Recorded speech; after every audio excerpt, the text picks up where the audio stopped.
Hello, Eric Rasmussen, editor of Barstow Grand. I adore absolutely everything in issue 4, and I'm not exaggerating when I say that. When you spend the amount of time it takes to put together something like this, and you read each of the pieces dozens of times, you really do find the appreciation, you find the appeal and the charm that's inherent in each piece.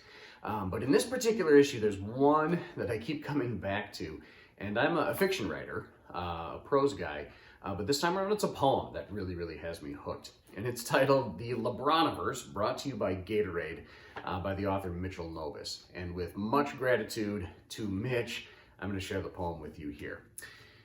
My wife and I sat at the water's edge, looking up at the stars, and what more can be said about the awe and immensity of the stars, whose names were given at the dawn of Western civilization, yet we still use today, which, all things considered, is for the best, because can you imagine what bullshit we'd come up with if we got to name the constellations today?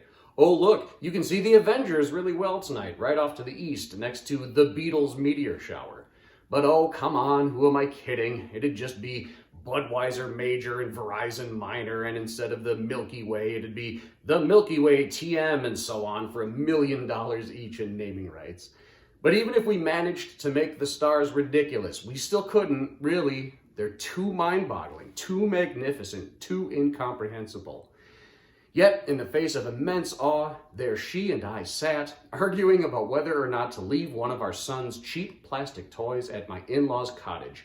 We could discuss infinity, or a $5 knockoff Lego train, and I'll be damned if we didn't choose the train, and what an asshole I am, and she may be right, and probably is, but just look at how beautifully her eyes reflect the shimmering of the Coca-Cola cluster in the northern sky. So that just does everything that I love about a piece of literature.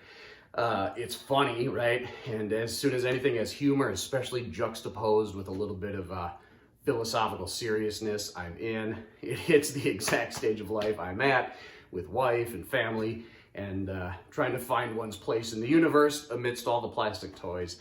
And more than anything, it's got heart, and that is just what I find most appealing of all. That little bit of humanity, that little bit of family appeal.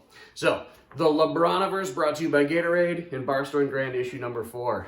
Thumbs up from me. Thanks, everybody.